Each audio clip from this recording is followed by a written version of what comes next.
Hola, mi nombre es Fernanda, parte del grupo Atenus. Nosotros nos encontramos hoy en el centro de INJU, en Agustinas 1564. Estamos acá realizando una entrevista a los encargados de esta maravilla que tenemos acá, que es el Día Nacional de la Juventud, para recopilar información, estadística y de opinión también de lo que es el desempleo juvenil. Tratar de tener una perspectiva más directa desde las fuentes que han creado este estudio y poder sacar conclusiones para una posible solución de esta problemática. Así que esperamos que la entrevista sea de una gran ayuda para nuestro trabajo de investigación y poder desarrollar todo esto con fuentes realmente verídicas sobre el tema. Bueno, para introducirnos un poco al tema, les vamos a contar que nosotros somos un grupo de estudiantes de la carrera de Ingeniería en Marketing de DuoQC.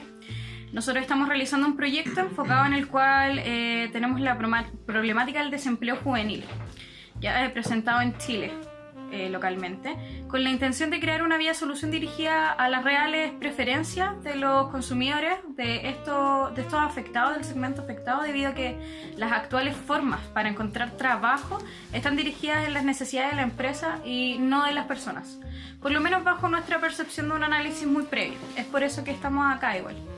Queremos comenzar con la presentación de ustedes, partiendo su nombre. Tenemos a Ignacio Becker. Sí, Ignacio Becker, mi edad, 24 años. Su profesión. Sociólogo de profesión y de la Universidad Católica. ¿Cuál es su cargo dentro del INJU? Analista de estudios. Ya. ¿Cuánto tiempo lleva trabajando en Yo desde principio de marzo, un poquito. Ya. Y tengo acá a Gino Bustos. Sí, el mismo. Gino Bustos, sociólogo de la Universidad Central de Chile, 27 años y llevo, ahora hace poco cumplí 3 años acá ya en el instituto. Soy uno de los más viejitos, los más antiguos. Bueno, entonces vamos a comenzar y quiero saber primeramente que para realizar la encuesta nacional de la juventud, ¿cuáles son las herramientas de recopilación de datos que ustedes utilizan? A ver, para la última versión. Es bien complejo, sí, pero la encuesta nacional de juventud, bueno, ya el levantamiento de información se hizo el año 2015, la publicación oficial fue hace muy poquito, sí, y requiere de un trabajo de campo que para efectos de este estudio lo realizó Adimark.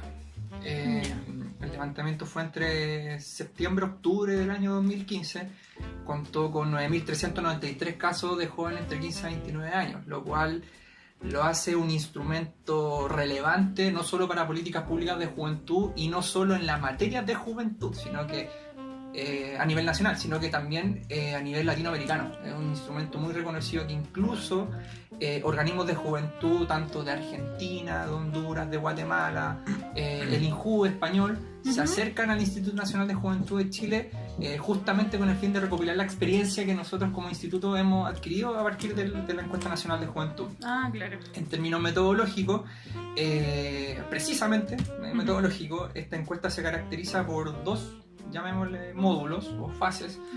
Una que es una aplicación cara a cara, en la cual el joven recibe en la cual el encuestador en este caso le hace las preguntas directamente al joven, que son preguntas más bien de percepción y que no interfieren en la privacidad del joven, o sea, las temáticas en sí son más superficiales de las que se tratan en el módulo de autoaplicado, que esa es la otra fase. En este módulo de autoaplicado se preguntan temas que son justamente más privados y que en este caso, y más sensibles, exactamente, es la palabra, más sensibles, temas de violencia, drogadicción, consumo de droga, alcohol, sexualidad. Entonces, estas dos fases metodológicas, por así decirlo, conforman lo que es el instrumento de la Encuesta Nacional de Juventud como metodología que se ha ido perfeccionando a través de los años, ¿ya? Claro. Digámoslo, desde la quinta encuesta ya el instrumento se empieza a perfeccionar en términos metodológicos, empieza a ser un instrumento mucho más robusto, ¿ya? De la quinta a la sexta se emplea una metodología que es más bien cara a cara. Desde la séptima versión y ahora la octava ya se empieza a agregar este módulo autoaplicado que a nosotros nos sirve mucho porque nos disminuye las tasas de no respuesta. En algunos ítems se ve, se visualiza eso. Hemos tenido algunas reuniones, sobre todo de coordinación con gente de otros servicios, que justamente evaluamos de qué manera las metodologías podrían aplicarse certeramente, en el sentido de que nos beneficie tanto en términos de lo que nos están respondiendo los jóvenes y lo que nosotros estamos viviendo al fin y al cabo. De eso se trata, sobre todo en temas sensibles de los jóvenes. Claro. Como se tratan temas distintos en estos dos métodos de investigación, ¿cuál cree que es más eficiente? O sea, es que responden a objetivos distintos también. Ya. No podemos plantear la eficiencia de uno u otro, porque por ejemplo en temas de acceso a la educación es necesario también tener un encuestador que quizás, por ejemplo, si le hacen una pregunta al joven de si es o no jefe de hogar, claro, y el joven no sabe si efectivamente es o no, el encuestador puede guiarle esa respuesta y el método sigue siendo eficiente que el autoaplicado. Para temas más sensibles que corresponden al tema de privacidad, sin duda, y se ha demostrado también que las tasas de respuesta del método autoaplicado es mucho mejor y mucho más eficiente para la obtención de los datos. Claro. Sobre todo para ese tipo de temáticas. Y bueno, y como decía Gino, se ha ido perfeccionando y complejizando, porque es un proceso súper largo. De hecho, ahora vamos a empezar también con un nuevo proceso para la novena, que va a salir en 3 años más. Sí. Porque aparte de revisar todo el cuestionario que ya hicimos, hay conversaciones con expertos, se hacen grupos focales para ver si las preguntas son adecuadas, si la gente entiende las preguntas, todo. Entonces es un proceso de ir, volver hasta obtener el producto final que, bueno, nosotros en general estamos muy orgullosos del trabajo que se realizó en esta octava versión. Para seguir, ¿cuál es la utilidad? Queremos comprender cuál es la utilidad que tiene para INJUV el desarrollo de esta investigación. O sea, es nuestro... Bueno, se puede decir nuestra piedra angular en torno a los estudios. Bueno, respecto a las investigaciones anteriores, porque nosotros sabemos que esto se hace ya muchos años, tiene muchas versiones, ¿cuáles han sido los hallazgos más relevantes que ustedes pueden considerar? ¿Cambios muy bruscos o estándares que hayan cambiado demasiado durante los años? Hay un tema que a mí me llama mucho la atención, que, bueno, yo recién me estoy integrando, no sé, eso también te genera como... llegar y ver algo y como sorprenderte, porque tampoco uno no lo conocía, pues. Cuando uno ya tiene más bagaje, como que ya uno ve los datos. Claro, uno va siguiendo una línea, tal vez ya no es tan brusco. Y hay dos cosas que a mí me sorprenden bastante con respecto a la concepción de felicidad de los jóvenes y cómo ellos se ven en 5 años, a diferencia de cómo ellos ven a la sociedad en 5 años. Yeah. En general, más del 80%, 90% de los jóvenes considera que ellos personalmente van a estar mucho mejor que en la actualidad en 5 años más. Pero uno analizar esa cifra según cómo ven a Chile en 5 años más, esa cifra cae rotundamente. Claro. Eso se entiende, o sea, en la medida en que existe una visión mucho más individual del desarrollo, que a diferencia de lo que existía antes, que era un desarrollo como colectivo, como comunidades. Claro. Y bueno, eso para mí es una cifra que es bastante alarmante también, como para el desarrollo desde las interacciones que tenemos hasta para la generación de políticas que vayan a existir. Porque igual choca un poco, como claro, la estadística nacional con los datos que ustedes tienen de primera persona de un joven. Y otros temas que, bueno, también son temas... Ahora, en el 2012 no se preguntó se omitió la pregunta de inicio sexual, lo que dificultó, casi que anuló muchos temas de investigación. Para cruzar la información y sacar conclusiones. Exacto, no se sabía a qué edad los jóvenes se iniciaban sexualmente. Y eso obviamente te impide poder focalizar políticas dedicadas a ese segmento. Claro. Y eso...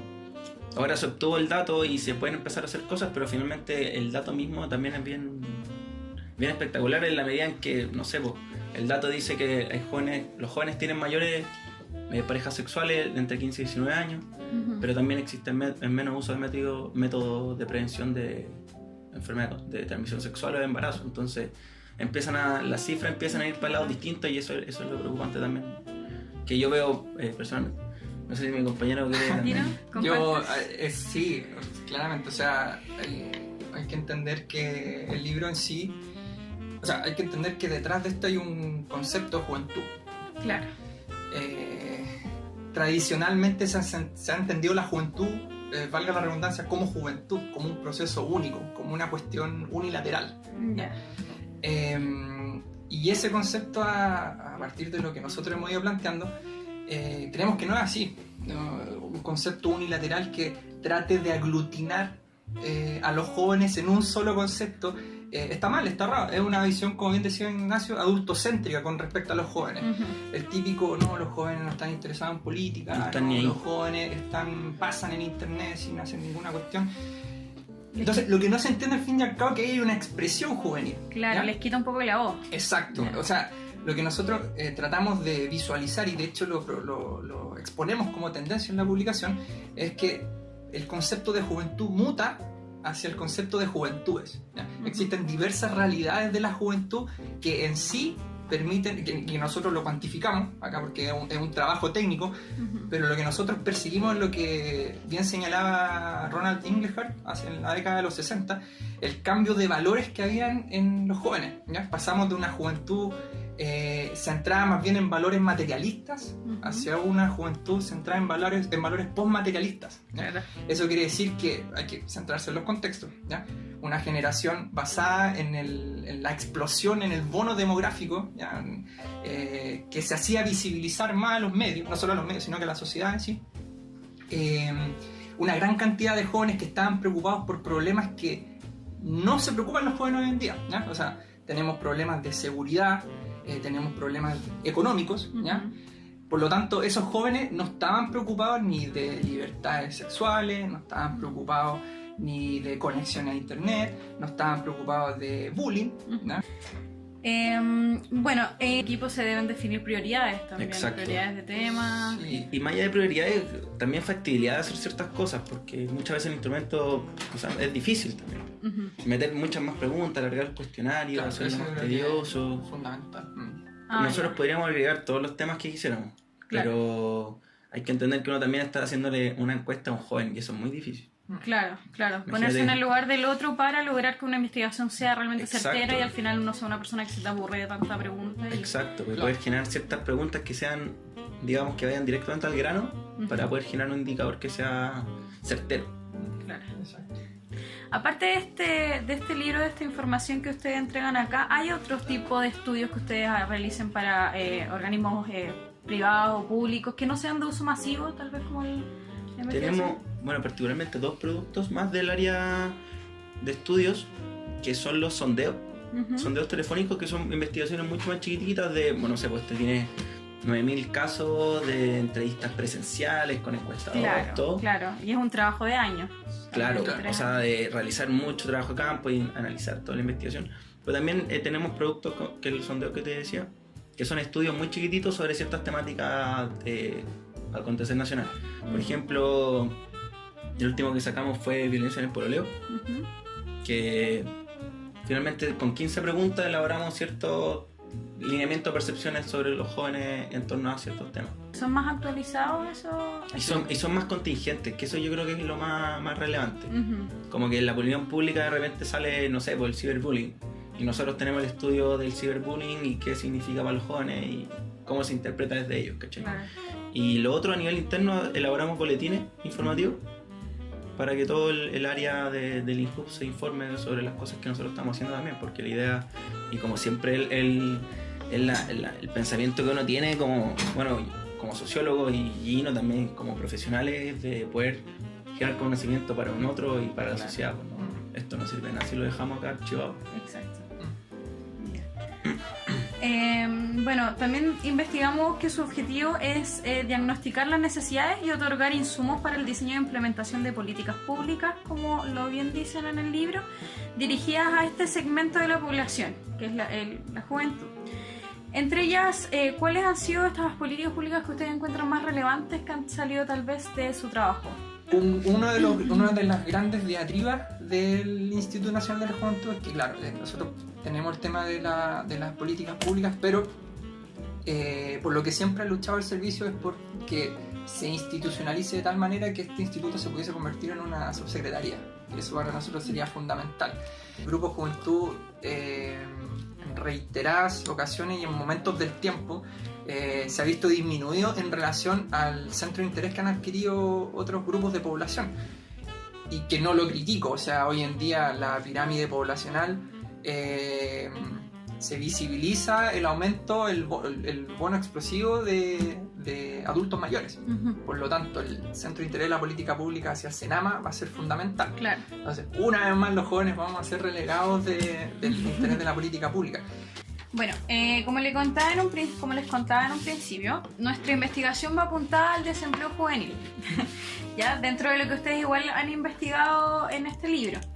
Y queremos saber un poco más, más a rasgos de opinión, ¿por qué dentro de la investigación, por ejemplo, que ustedes realizan no se analizan temas como los hobbies y los talentos de los jóvenes? Tal vez uno de los factores que nosotros encontramos que no aparecían dentro de la investigación. Uso del tiempo libre. Nosotros Claro. tenemos un sondeo de uso de tiempo libre que se hizo el año 2013, si no me equivoco, y que lamentablemente no se incorpora como un módulo a encuestar en esta versión. Este año, por ejemplo, se dio mucho el tema de jóvenes migrantes Sí, en torno a la discusión sobre género. También fue súper potente. claro. El tema de diversidad sexual, cosas que no se preguntaban. Queremos saber si ustedes creen que la oferta laboral existente para el segmento joven está enfocada realmente en los intereses de este joven. O sea, yo por lo que también viví como joven que quiso trabajar, o sea, claramente no.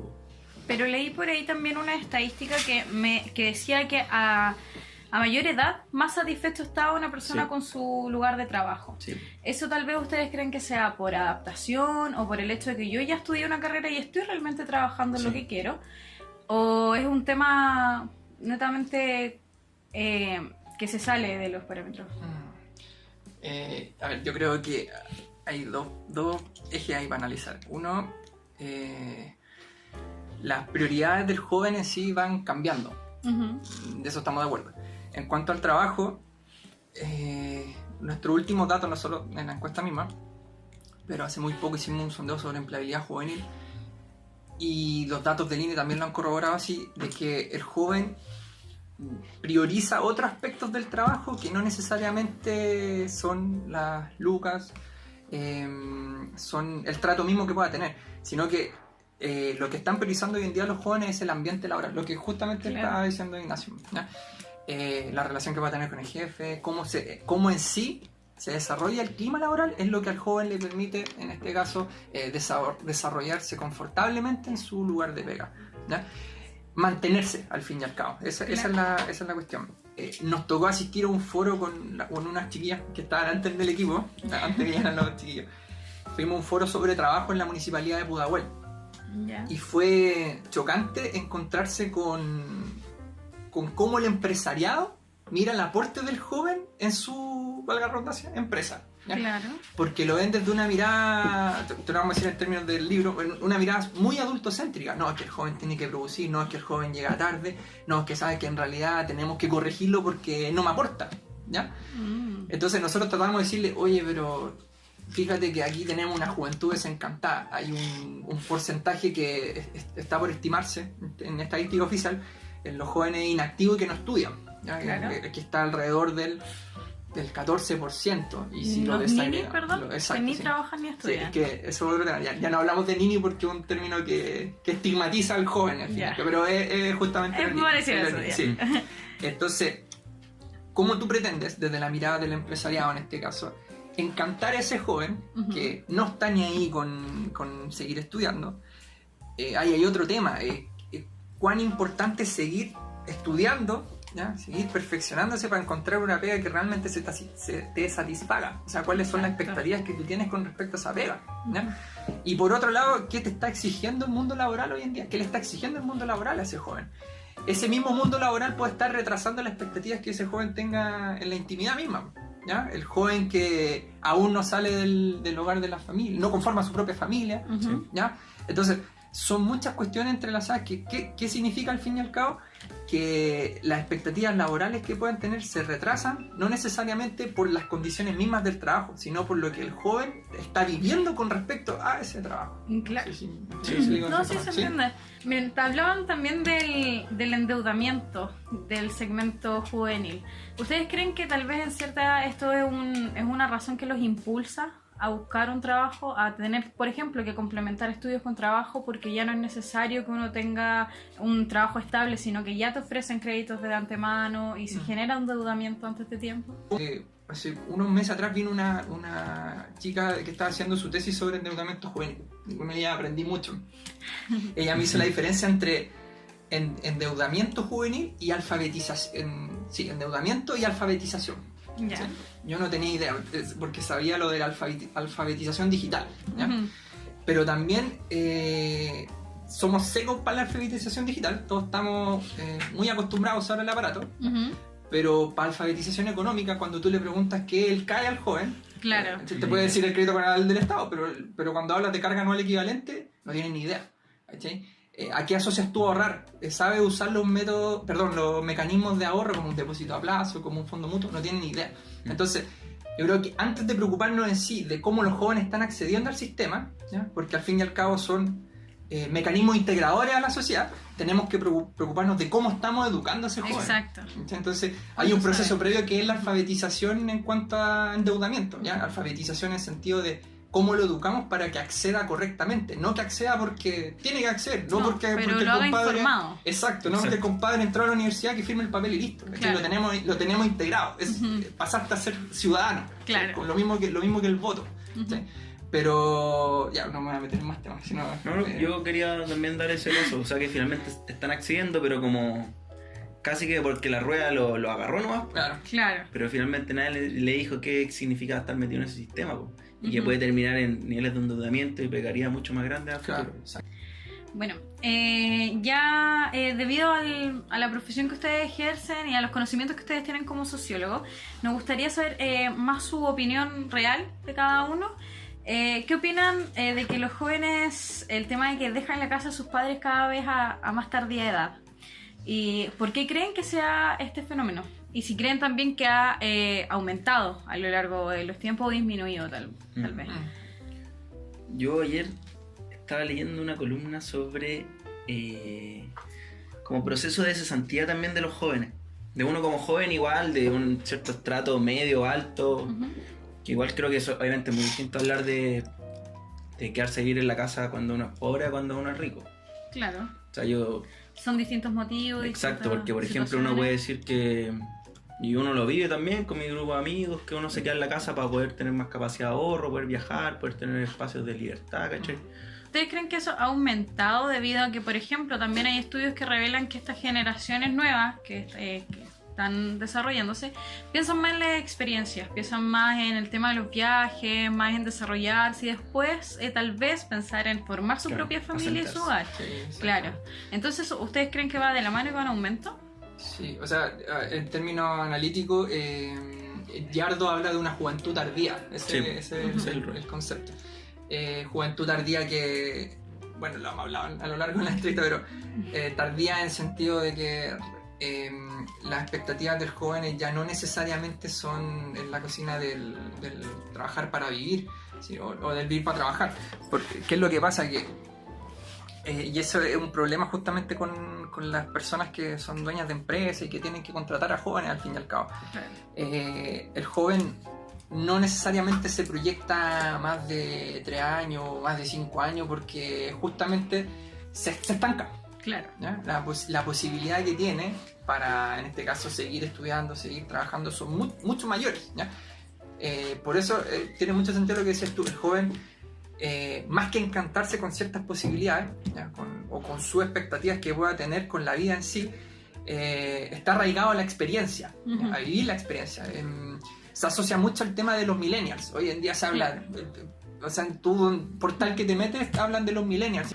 Entonces, lo que yo veo justamente es que el fenómeno de juventud tardía sí se está dando. Como bien decía Ignacio, no tenemos una proyección de qué manera se va a dar, porque volvemos al principio. Muy contingente. Las juventudes en sí, hay muchas realidades que definen al joven, que por lo tanto, esta realidad que nosotros le estamos mostrando ahora es bien posmoderno, pero esta realidad que le estamos mostrando ahora puede necesariamente, y necesariamente lo digo, puede mutar en el día de mañana, ¿ya?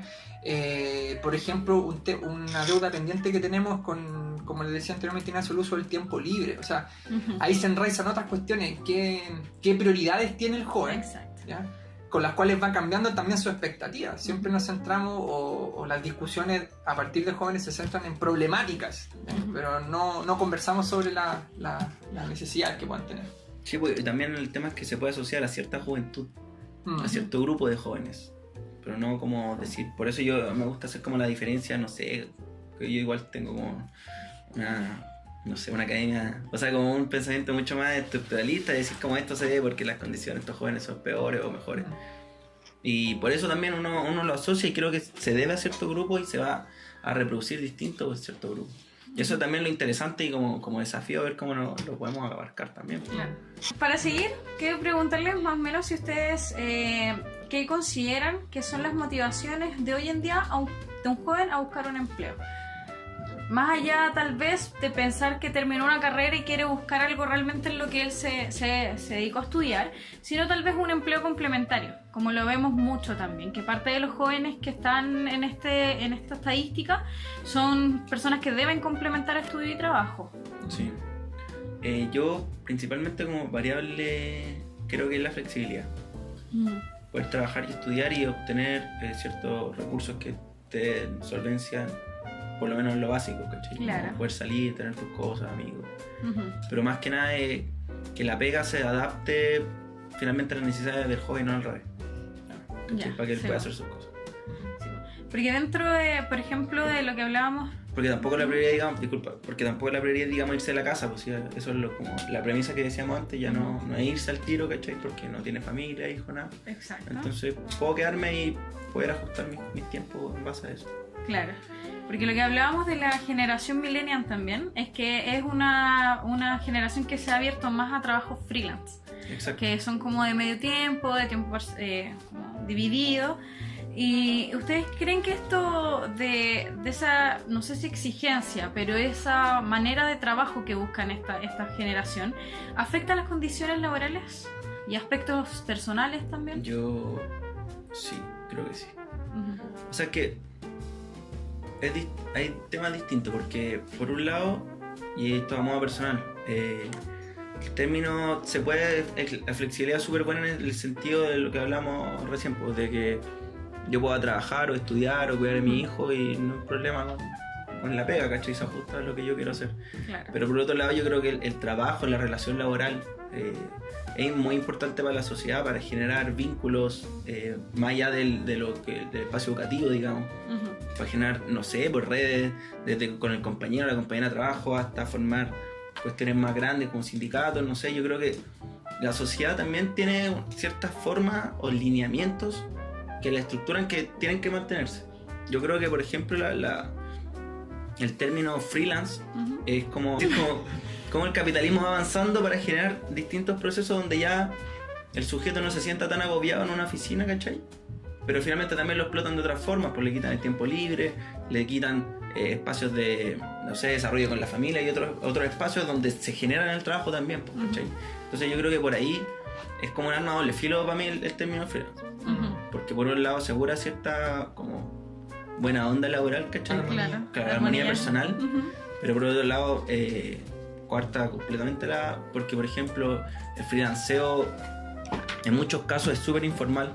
No hay contrato de trabajo de por medio y ahí las condiciones laborales son pésimas y el trabajador o la trabajadora no tiene ningún tipo de seguridad social asociada. ¿Pero tú crees que el mercado se debería adaptar a esto? ¿Que es una tendencia tal como para que el mercado empiece a considerar esta opción como... Sí, pero yo creo y espero que tampoco sea como la condición básica del trabajo del freelanceo. Claro. Pero a modo muy personal. Yo tampoco creo que sea viable que toda la sociedad trabaje a modo freelance.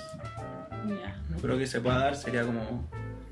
Porque hay ciertos como espacios, sobre todo como en la sociedad de servicios, donde uno tiene que ir a ciertos lugares y atenderse y no sé, realizar ciertos trámites, pero el concepto del trabajo, de producir, como... Sí, pues bueno, también ahí está el tema de lo que decía Beck, la sociedad del riesgo. Yo veo al joven como ese joven desencantado y que no quiere asumir un compromiso formal, el compromiso social, como les decía anteriormente, de integrarse a la sociedad. Herramientas como el voto, herramientas como el trabajo de al fin y al cabo la firma un contrato, ¿ya? ¿Qué es lo que tú te cuestionas? Dices, chuta, yo como joven tengo que firmar este documento para pertenecer a la sociedad, para integrarme al fin y al cabo. Entonces, ojo ahí, porque el freelanceo, si bien es como una expresión juvenil, también puede ser como un mecanismo de protesta. ante Sí. los vínculos formales de integración a la sociedad. ¿Entendí? Claro. Lo mismo pasa con el voto. O sea, el cambio de mentalidad que hubo entre el voto tradicional ahora el voto voluntario. Ujú. Pensando que iba a haber un cambio, en realidad no lo hubo. Los niveles de abstención son enormes. Y si vamos a la estadística pura, yo creo, puedo asegurarte que son muchos jóvenes los que no van a votar. Ujú. Entonces, claro, podemos perfectamente adaptar una sociedad a estos modos de visión, o como visiones juveniles, llamémosle así. Pero también hay que ver otra arista del problema, ¿ya? O sea, nosotros, perfecto, tenemos derechos, podemos reclamarlos, pero también aquí me voy a poner bien normalista o categórico, pero también tenemos deberes. Claro. Deber no solamente de cumplir, sino que también de informarnos, ¿ya? Ya. Para concluir la entrevista, igual, muchas gracias por su tiempo de antemano. Queremos saber a modo personal, igual, cuál es su conclusión sobre el desempleo que se genera en los jóvenes y qué es lo que ustedes creen que falta para combatir ese tema. ¿En qué creen que estamos como en déficit? Particularmente yo creo que el tema que se ajusta a las necesidades de ellos. Ujú. Y poder, bueno, como que, porque también se genera, bueno, por condiciones estructurales también de precariedad y que finalmente los más desempleados son los más pobres, entonces Ya. como que eso tampoco depende de nosotros y es muy difícil revertir esa política si no es con un proceso a largo plazo. Ujú. Pero ¿qué hacer para revertirlo? Yo creo que es lo que hablábamos en términos de que poder adaptar las condiciones del empleo mismo a lo que quiere el joven. De que él pueda estudiar, de que él pueda salir con sus amigos, tener espacios de flexibilidad, quizás no levantarse en la mañana temprano porque eso no da, pero poder tener como su tejimaneje más relajado para él o ella misma. Entonces yo creo que por ahí va la cosa. Lo que conversábamos con Ignacio, que no le hemos dicho, pero es increíble cuando analizas tú las estadísticas del INE. No sé si ustedes lo han visto, que la tasa de desempleo general es del orden del 6%, el 6,5%. Sí. Pero cuando uno analiza la tasa de desempleo juvenil, esta incluso la dobla. Sí. Entonces es fuerte el tema del desempleo. Y para mí en este caso fue más chocante cuando les conté que fui a ese foro y ver la perspectiva que tiene el empresariado con respecto a nuestra pega. Claro. Es fuerte. Entonces yo lo que veo, y me pasa con muchos temas con respecto, por ejemplo, a la inserción de la mujer al mercado laboral o la violencia contra la mujer al fin y al cabo, se suele, no sé si ustedes han visto, pero se suelen educar más bien a las mujeres con respecto a los derechos que tienen en cualquier contexto. Pero no se suele enfocar el problema también en los hombres. ¿Ya? No se habla de manera general, dice. O no hay una educación en sí al hombre. ¿Ya? Entonces, en este caso también podría ser lo mismo. Oye, perfectamente podemos educar al joven con respecto a las posibilidades que tiene en el trabajo, pero también eduquemos a las personas que en este caso van a ser nuestros jefes. ¿Se entiende? Claro.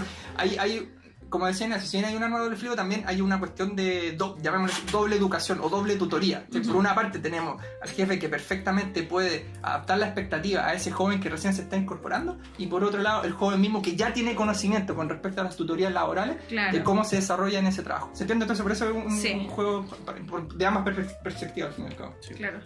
Faltaría entonces como cambiar el concepto tanto del empleador como el joven que quiere insertarse en el mundo laboral. Claro. Bueno, a esa conclusión llegamos al final de todo el para que seminario ese día. ¿Sí? Esa fue como el clímax del seminario. Para que tampoco meterse a trabajar no sea como una experiencia chocante o latera para la misma persona, o sea, como un espacio de crecimiento y desarrollo también. Claro. Ya. Muchísimas gracias. No sé si tienen alguna pregunta. Ya. Muchas gracias.